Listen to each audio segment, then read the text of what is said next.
어떠세요? 너무 감동되지 않습니까? 40년 동안 그렇게 열심히 복음을 전했지만 열매가 없어서 주님 뵐 면목이 없다라고 생각했지만 그것이 헛된 것이 아니었습니다. 그래서 우리가 저 베프티스트 전도 운동에서 우리가 이렇게 함께 힘을 합해서 전도하자고 이렇게 독려하고 같이 하고 있습니다. 여러분들도 정말로 우리가 때를 얻든지 못 얻든지 복음을 전하라고 주님 말씀하셨습니다. 우리가 함께 입술을 열고 또 우리의 삶을 통해서 우리가 복음을 증거해서 죽어가는 영혼들을 구원해서 정말 세상에서 유명한 사람이 아니라 천국에서 주님께서 우리를 지켜봐 주시고 칭찬해 주시는 그런 성도들의 삶이 되시기를 예수님의 이름으로 축복합니다. 하나님의 말씀을 이렇게 나누려고 하는데 우리 오늘 말씀 제목 같이 한번 읽어볼까요? 자, 시작. 행함으로 거룩해지기를. 우리가 지금 레위기 8장을 읽었는데 우리가 지난 시간에 제사법에 대해서 이야기를 하는데 한 가지를 더 남았어요. 그게 뭐냐면 우임이에요. 우임식. 우임식이라는 건데 제사장의 우임식 장면을 오늘 우리에게 보여주고 있습니다. 그런데 왜 우리가 이 제사장의 그 우임식이 우리가 눈여겨봐야 될 그런 말씀일까라는 거죠.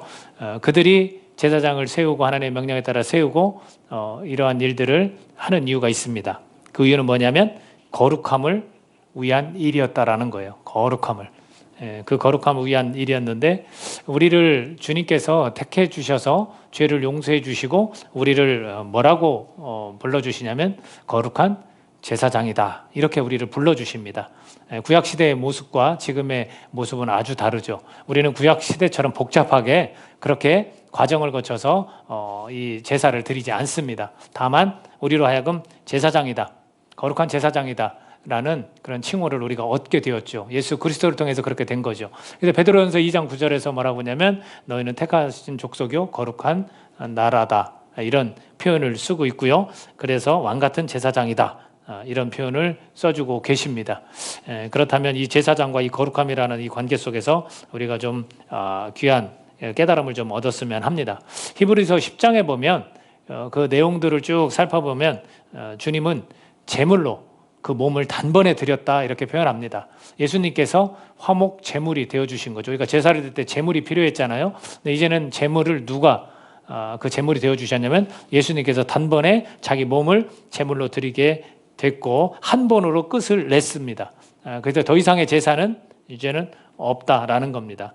그래서 예전에 반복해서 드리는 제사는 죄를 끊을 수 있었습니까? 죄를 없이 할 수 있었습니까? 아니요. 없었어요. 또 드리고 해야 되는 그런 상황이었지만 예수님은 죄를 위하여 다시 위하여 제사를 드릴 것이 없도록 만드셨고 한 영원한 제사를 드리시고 하나님 우편에 앉으셨다라고 히브리서 10장에서 말하고 있습니다. 자, 예수님이 보이신 거랑 이 구약의 제사장 위임식이 보여주는 것 중에 공통점이 있어요. 거룩하게 하는 것도 되겠지만 행한 어떤 행동을 보여줬다라는 거죠. 그 제사장을 세우는 것도 다 많은 행동들이 필요하고요. 예수님께서 보여주신 것도 그분이 움직이시고 십자가에 달리시고 무덤으로 가시고 승천하시고 이런 모든 것들이 다 행동하는 일, 행하는 일로 보여주셨다라는 겁니다. 오늘 장면을 제가 정리를 쭉 해보니까 12가지예요. 이 순서가 쭉 위임식 제사를 보면 좀 더 복잡한 것 같아요. 우리의 죄를 용서하는 화목제나 번제나 다른 것보다 조금 더 복잡한 것 같아요. 그래서 이 12가지 정도의 과정을 한번 쭉 이야기를 드려보도록 그렇게 할게요. 우선 첫 번째 3절에 보면 제일 먼저 하는 일이 뭔지 우리가 알 수 있습니다. 우리 8장 3절 한번 같이 한번 읽어볼까요? 8장 3절. 자, 시작. 온 회중을 회막문에 모으라. 회중을 모으는 거예요. 사람이 없이는 아무것도 할 수가 없는 거예요. 백성들을 다 같이 모으는 거예요. 다 같이 모여서 지금 뭔가를 합니다. 두 번째는 6절입니다. 6절을 읽어볼까요? 시작. 모세가 아론과 그의 아들들을 데려다가 물로 그들을 씻기고. 자, 아론과 그의 아들들 그 한 가족을 물로 싹 씻기는 겁니다. 물로 씻겨요. 깨끗하게 만드는 겁니다. 그 다음은 7절에서 9절까지인데 정리를 해보면 성의를 착용합니다. 거룩한 옷이라고 해서 하나하나씩 옷을 다 착용하고 띠를 띠고 또 관을 씌우고 흉패라는 거 우림과 둠밈을 넣는 거예요. 흉패라는 것은 뭐 주머니 같이 생기고 우림과 이 둠밈이라는 것은 뭔지 정확히 밝혀지진 않았지만 대략 매끈한 돌 같은 거로 추측을 해요. 그래서 매끈한 돌을 여기다 넣는데 왜냐하면 이게 뜻 때문에 그래요. 우림은 빛이라는 뜻을 갖고 있고 또 이 둠밈은 완전함, 성실함. 그러니까 어쩌면 하나님의 그 완전함과 하나님의 그 빛을 이 가슴에 품고 재판도 하고 이 죄도 용서해주고 대신 그 일들을 잘 하라고 그런 의미를 가지고 있습니다.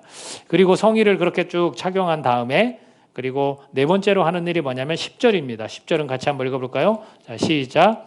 모세가 관유를 가져다가 성막과 그 안에 있는 모든 것에 발라 거룩하게 하고, 자, 기름을 갖다가 성막도 바르고 안에 있는 모든 이런 지금 눈에 보이는 이런 모든 물건들에 기름으로 이렇게 바르는 거예요. 왜요? 이것도 거룩하게 만드는 거예요. 깨끗하게. 그리고 나서 다섯 번째가 12절입니다. 12절 읽어볼까요? 시작. 또 관유를 아론의 머리에 붓고 그에게 발라 거룩하게 하고 라고 되어 있습니다. 아론의 머리에 관유를 이렇게 붓는 거예요. 그러면 여기에 지금 여러분이 상상해 보세요. 여기에 이렇게 부으면 기름이 어떻게 해요? 묻어나가나 이렇게 쭉 흐르겠죠. 그런 것으로 과정을 거친 다음에 그 다음에 13절입니다. 13절 같이 읽어보겠습니다. 시작. 모세가 또 아론의 아들들을 데려다가 그들에게 속옷을 입히고 띠를 띄우며 관을 씌웠으니 여호와께서 모세에게 명령하신 것과 같았더라. 자, 아들들에게까지 옷과 띠와 관을 딱 씌워주는 거예요. 아론과 거의 동등하게 지금 계속 같이 가고 있습니다. 일곱 번째 보면 이제는 이제 제사를 드려요. 14절에 보면 속죄제를 드립니다. 여러분 속죄제의 제물은 뭐였어요? 숫송아지 가장 큰 거였죠. 그거를 딱 드립니다. 자, 그 다음에 18절에 가보면 또 번제를 드립니다.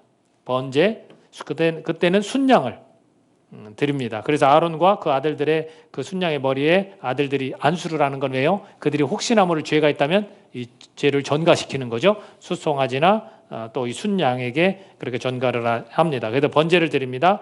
그리고 22절에 보면 또 위임식의 순양을 드립니다. 22절 같이 한번 읽어볼까요? 시작. 또 다른 순양 곧 위임식의 순양을 드릴새 아론과 그의 아들들이 그 순양의 머리에 안수하매. 자, 몇 번의 이 제사를 왜 반복해서 드릴까? 속죄제는 뭐랬어요? 자, 이 제사장으로 세우는 사람들은 죄가 없어야 되는 거예요. 그리고 번제는 뭐랬어요? 제단에서 올려드리는 거였어요. 그냥 뭐 자원에서도 드리고 기뻐서도 드리고 여러 가지 감사해서 드릴 수 있는 것 중에 하나인데 온전히 그것을 하나님께 올려드리고 있습니다. 아마도 자기 자신의 마음과 자기 자신들도 올려드린다라는 의미를 가지고 있었을 겁니다. 그리고 위임식, 이제는 내가 많은 사람들 앞에서 공포하는 거잖아요. 저 사람은 제사장이고 제사장의 아들들도 제사장의 역할을 감당해야 된다라고 해서 이 위임식에 또 한번 순양을 다 드리게 됩니다. 자, 그리고 나서 10번째로 30절 같이 한번 읽어볼까요? 30절 자, 시작. 모세가 관유와 제단 위에 피를 가져다가 아론과 그의 옷과 그의 아들들과 그의 아들들의 옷에 뿌려서 아론과 그의 옷과 그의 아들들과 그의 아들들의 옷을 거룩하게 하고. 자, 이제 두 가지를 사용합니다. 관유와 피. 그래서 옷에 다 이렇게 바르는 거예요. 그러니까 좀 이렇게 상상력을 좀 발휘할 필요가 있어요. 우리 옷에 이걸 다 깨끗이 바른다고 생각해봐요. 피도 바르고 관유도 바르고. 그들이 입는 옷조차도 깨끗하게 해야 된다라는 겁니다. 자, 그리고 나서 아마도 이거 의복을 거룩하게 하는 건 안과 밖이 다 깨끗해야 된다라는 그런 상징성을 가지고 있는 것 같아요. 그리고 나서 고기를 삶아서 위임식 광주리 안에 떡과 같이 먹는 거예요. 이제 예를 들면 이 식을 쭉 하는데 얼마나 배고프겠어요. 그죠? 근데 이것을 같이 이렇게 나눠서 그들이 먹는데 이것을 먹는 이유가 7일 동안 하기 때문에 그래요. 마지막으로 보면 33절 볼까요? 33절 같이 읽어보겠습니다. 시작. 위임식은 이레 동안 행하나니 위임식이 끝나는 날까지 이레 동안은 회막문에 나가지 말라. 그러니까 아론과 아들들은 어디에 있냐면 회막문 안에, 절대 바깥에 나갈 수가 없어요. 그 안에서 먹을 거를 제사 지낸 것 같다 먹고 지내면서 7일 동안 있어야 되는 거예요. 자, 이것을 봤을 때 7일 동안 어떤 생각을 하고 지냈겠습니까? 자기의 정체성에 대해서 아마 고민을 하고 또 다시금 곱씹고 그랬을 겁니다. 또는 사명의식에 대해서 다지는 그런 시간을 갖지 않았을까? 내가 어떤 일을 해야 되는지에 대해서 쭉 생각하고 그렇게 다지는 그런 다짐할 수 있는 그런 시간들을 가졌던 것 같습니다. 이거를 보면은 좀 연상되어지는 장면이 있어요. 또 오늘날로 보면 저도 이제 목사로서 목사 안수식을 했거든요. 위임식과 같은 그런 안수식을 한 건데 직분자들을 세울 때 이런 과정들을 조금은 거치게 됩니다. 우선은 목사가 되려면 소명이 있어야 돼요. 부르심. 하나님이 날 부르셨구나, 날 택하셨구나. 그런 마음을 가지고 있어야 되고, 그리고 목사 안수를 받으려면 교육을 받아야 돼요. 교육을 굉장히 오랫동안 교육을 받는 한 7년 정도를 공부를 합니다. 마치 의사들이 공부하듯이 그 이후로도 계속 공부는 이어지거든요. 그래서 오랫동안 최소 이제 한 7년 정도를 공부를 합니다. 그리고 나서 현장에 들어가서 사역을 감당하는 겁니다. 현장에서 몇 년 동안 풀타임으로 사역을 해야만 그 자격이 주어지는 거예요. 그리고 나서 공동체에서 사람들이 저 사람은 이제 목사로서 준비가 됐다라고 인정을 할 때 진행이 됩니다. 그리고 실제로 사람들을 어떻게 초대하고 모읍니다. 다 모여요. 축하해 주기도 하고 기도도 해주고 헌금도 하고 그럽니다. 그리고 나서 나중에 다른 모든 분들이 우리가 죄는 누구 동물을 잡아다가 이렇게 안수하지 않고 직접 우리가 안수를 받습니다. 먼저 선배 목사들이 와서 머리에 손을 얹고 안수를 해줍니다. 그리고 많은 사람들이 공포를 합니다. 이제부터 이 김윤호 형제는 목사가 되었음을 많은 사람들 앞에서 하나님 앞에서 선포합니다 라고 그렇게 외칩니다. 그리고 나서 옷을 지금 이렇게 양복을 입고 있지만 성이라고 해서 가운이 있습니다. 가운을 같이 이렇게 다 입혀줍니다. 가운을 입혀주고 나중에 마지막 축도를 목사가 됐으니까 그 예배의 모든 순서 가운데 마지막으로 이렇게 축도를 하게 되어 있습니다. 여러분 그걸 곰곰이 생각해보면 굉장히 오랜 몇 년이 걸리고 그렇죠? 또 이런 식을 하는 데 있어서도 마치 이게 7일이 걸리는 거죠. 이 식을 하는 데 있어도 그런 절차와 과정들이 필요하다라는 거죠. 마찬가지예요. 교회에서 직분자도 세울 때 집사를 세울 때도 마찬가지로 교육을 합니다. 또 안수를 주는 그 집사, 안수 집사라고 하는데 거기도 역시 지금 목사를 세울 때처럼 과정을 거쳐서 쉬치라는 걸 통해서 서로 면담도 하고 어떻게 보면 과제도 내주고 하면서 합니다. 이런 그 과정들을 거치는 이유가 분명히 있지 않겠습니까? 이런 행동들을 통해서 우리가 얻는 그런 유익이 있다라는 거죠. 한번 보겠습니다. 우리는 여기에서 한 3가지 정도를 좀 얻으면 될 것 같습니다. 첫 번째는 뭐냐면 여러분들 우리가 행함을 통해서 거룩해지려면 이렇게 절차가 있어야 하는 거예요. 절차를 무시하면 안 되는 거예요. 과정이 필요한 겁니다. 그래서 내가 예수님을 믿게 되고부터 믿으려고 결정할 때부터 무엇이 필요하냐면 교육이 필요합니다. 훈련이 필요합니다. 그래서 모임 가운데도 자꾸 예배나 기도회 가운데도 자꾸 나오는 것이고요. 또 1대1이든 1대 다수든 같이 모여서 성경 공부 같은 공부를 기초적인 것부터 해야 되는 겁니다. 지금은 이제 코로나 때문에 못하고 있지만 저희도 그 기초 과정이 3단계로 나눠져서 저희 교회도 있습니다. 그래서 그런 과정들을 다 거쳐야 돼요. 근데 대부분의 사람들이 많이 생략하려고 해요. 신앙인들이 그냥 이걸 다 생략하고 삶을 살아가려고 하는 거예요. 그렇게 해서는 거룩해지기가 어렵습니다. 세상에서 지낼 때나 교회라는 문화 안에서 지낼 때하고 똑같이 지내요. 그럼 되겠습니까? 아니죠. 이런 복잡한 제사 과정을 거치는 이유도 다 죄를 깨끗하게 하기 위해서 거룩한 삶을 살으라고 그렇게 하나님이 명령하신 건데 오늘날에도 마찬가지인 거죠. 그래서 여러분들 절차가 있어야 되는 건데 우리 젊은이들 특히 절차를 다 생략해요. 무시해요. 그런 걸 안 해도 된다. 내가 스스로 공부하면 된다. 주일만 나와서 내가 예배만 잘 드리면 된다. 이런 생각들이 너무나 팽배해 있습니다. 그거는 구약의 시대의 이런 모습을 통해서 우리가 어떤 교훈을 얻는데 그걸 다 무시하고 그것을 받아들이지 않고 있는 모습이 되어서는 안 되는 겁니다. 내가 예수님을 믿고 내 믿음이 왜 이렇게 흔들리지? 여러분들 훈련받지 않고 교육받지 않아서 그래요. 분명히 우리가 이런 과정들을 행동으로 해야만 되는 거예요. 행함으로 이렇게 해야 우리는 더 거룩해질 수 있는 그 길을 갈 수 있게 되는 겁니다. 두 번째는 뭐냐면 여러분, 이 제사장을 세운 이유가 뭘까요? 이런 복잡한 행동들을 통해서 제사장을 세운 이유가 뭘까요? 백성들을 위한 임무였죠. 그죠? 그들 스스로도 먼저 하나님 앞에 깨끗해야 되지만 그들을 통해서 이 중간 역할을 하면서 죄를 깨끗하게 받아야 되는 그 사람들의 삶을 위해서 그런 임무를 받는 겁니다. 즉 서로의 죄를 씻기 위함이었다는 거죠. 그러면 아론과 아들들만 그 임무를 맡았을까요? 아닙니다. 12지파 중에 한 지파를 택하셨어, 하나님이. 그래서 그들에겐 재산도 주지 않았어. 땅을 기업으로 주지 않았다는 거예요. 어떤 지파입니까? 레위 지파예요. 레위인들은 이 아론과 그 아들들, 제사장들과 함께 그 회막 안에 있는 모든, 성소 안에 있는 모든 것들을 관리하고 지키고 운영했어요. 섬겼다고요. 그래서 신약시대에 유대인들 보면 대제사장, 돌아가면서 대제사장도 하고요. 또 바리새인들도 이렇게 나눠져 있고 그런 모습들도 보이잖아요. 그들 중에 이 성막을 담당하고 이런 제사를 담당하는 사람들은 구약 때부터 따로 정해서 했었다라는 겁니다. 지금은 어떻습니까? 지금은 그런 개념이 완전히 사라졌어요. 어떻게 지금은 이루어지냐면 한 몸으로 교회를 주님의 피값으로 세우고 교회 안에서 한 몸으로서 각자의 역할들을 이행하도록 만드셨습니다. 그러면 왜 각자의 역할들이 필요합니까? 그것은 바로 서로를 위해서 그렇습니다. 서로를 위해서. 이 일들을 우리가 한 사람 한 사람씩 감당해야 되는 겁니다. 즉 백성들을 위하듯이 우리가 서로를 위해서 우리 각자가 해야 될 일들이 분명히 있다라는 겁니다. 그리고 세 번째는 뭐냐면 우리가 함께 이루어야 될 지상 명령이 있습니다. 예수님께서 우리에게 남기신 말씀이 있어요. 마태복음 28장 19, 20절 너무나 잘 알고 있는 그런 말씀인데 주님께서 마지막으로 제자들에게 말씀하신 게 뭐냐면 그러므로 너희는 가서 모든 민족을 제자를 삼으라고 그랬어요. 그리고 아버지와 아들과 성령의 이름으로 침례를 베풀라 말씀하셨습니다. 그리고 그들로 하여금 내가 너에게 분부한 모든 것들을 가르쳐 지키게 하라 말씀하십니다. 내가 너희와 세상 끝날까지 함께 할 것이다. 이렇게 말씀하시는 거예요. 그렇다면 이 지상 명령은 뭡니까?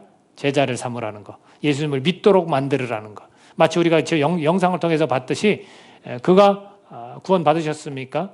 당신 오늘 밤 죽는다면 천국에 갈 수 있습니까? 아주 짧은 말이지만 그걸 40년 동안 계속해서 많은 영혼들을 구원했습니다. 꼭 본인이 확인해야 되는 건 아니었어요.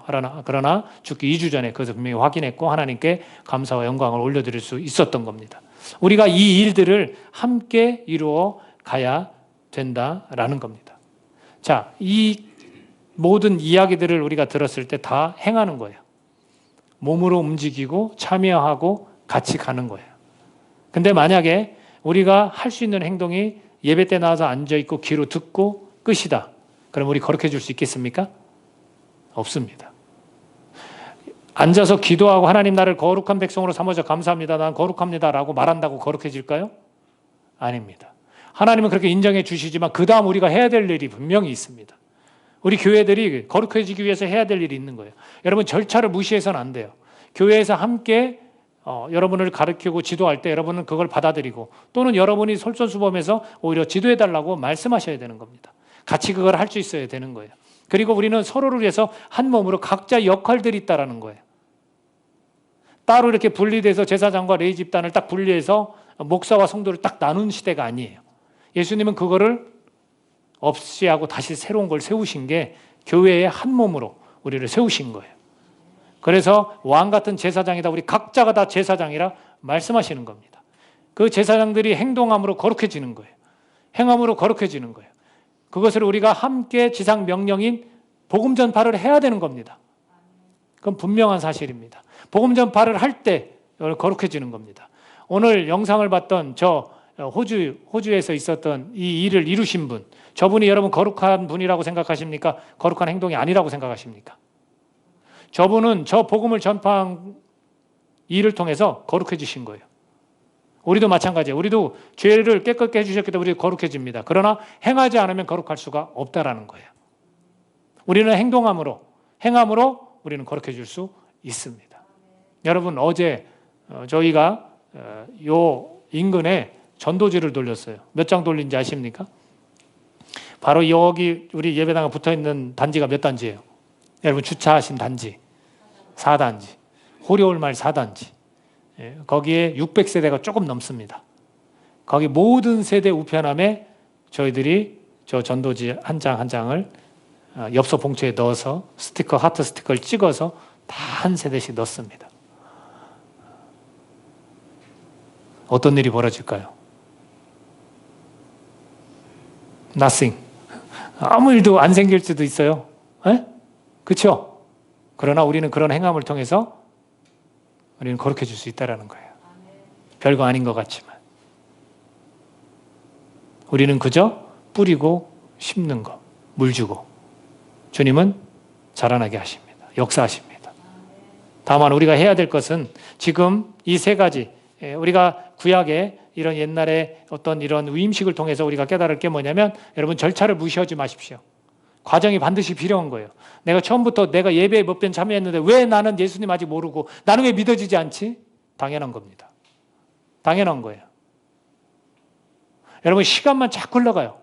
절차를 무시하면, 과정을 거치지 않으면 여러분들은 시간만 자꾸 흘러갑니다. 그러면 여러분은 매너리즘에 빠져요. 이거 별거 아니네.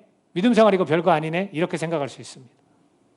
그리고 내가 백성을 위해서 서로 이렇게 한 몸으로 삼아주셨는데 내 역할을 감당하지 않아? 여러분 재미가 없습니다. 신앙생활에 활력이 없어요. 영적인 만족감이 떨어집니다. 그걸 하셔야 돼요. 우리 처음에 우리 예수님 믿고 우리 자매님 와서 봉사한 게 있어요. 우리 혜안자매가 봉사한 게 있죠. 아동부. 그 봉사를 할 때와 잠시 중단되고 못할 때가 있었을 거예요. 자, 그때에 내가 하나님 앞에서 거룩한 백성에 대해서 더 확신을 갖는 게 어느 때입니까? 이건 물어보나 마나요, 여러분. 내 한 몸으로 주님께 삼아주셨을 때 각자의 역할들이 분명히 있는 거예요. 아까 영상 볼 때 불 끄는 거 하나, 저런 거 하나도 다 역할이에요. 내가 할 수 있는 거. 어린아이들이 화장실에서 향수 뿌리는 거 하나 다 역할입니다. 그런 것들을 우리는 해야만 우린 거룩해 줄 수 있는 거예요. 그리고 우리 교회가 정말로 함께 움직여야 될 게 바로 함께 이루어야 될 이 지상 명령을 같이 해야 되는 거예요, 여러분. 내 입술을 열어서 예수님 믿으시기 바랍니다. 구원 받으셨습니까? 한마디 하는 거고 내 삶을 통해서 그걸 보여주는 거예요. 아, 저 사람이 크리스천답게 사는 사람이구나 라는 것을 자연스럽게 드러낼 수 있어야 되는 거예요. 이것을 오늘 우리가 깨달을 수 있기를 간절히 바랍니다. 이건 하나님의 명령이에요. 이 레위인과 이 제사장들 위임식 이 장면 속에서 이 제사장들을 세운 것은 하나님의 명령이었다고요. 오늘 우리에게 하나님 명령하시지 않습니까? 오늘도 우리를 향해서 주님은 명령하십니다. 우리가 이것을 꼭 기억하고 함께 지켜나갈 수 있는 은혜와 영광 교회가 되시기를 예수님의 이름으로 축복합니다. 같이 기도하겠습니다. 여러분 우리가 그동안 행하지 못해서 내가 거룩한 백성이구나라는 확신도 없고 거기에 만족감이 없을 수 있습니다. 여러분 보람 있으십니까? 크리스천으로서? 그것은 바로 이런 과정들을 우리가 무시하고 이런 절차를 밟지 않았기 때문이고요. 또 내 역할이 있음에도 불구하고 내가 한 몸으로서 그 역할을 감당하지 못하기 때문에 그렇습니다. 또한 우리가 생활 속에서 삶 속에서 더 많은 시간을 보내는 그곳에서 우리 교회가 마땅히 해야 될 이 지상 명령인 복음을 전하는 것, 예수님 믿으십시오라고 말하는 것, 이것을 안 해서 그렇습니다. 우리가 이것을 함께 이뤄나갈 수 있는 교회가 되기를 원합니다라고 성령님 의지하면서 함께 기도하는 시간을 갖도록 하겠습니다. 같이 기도합니다.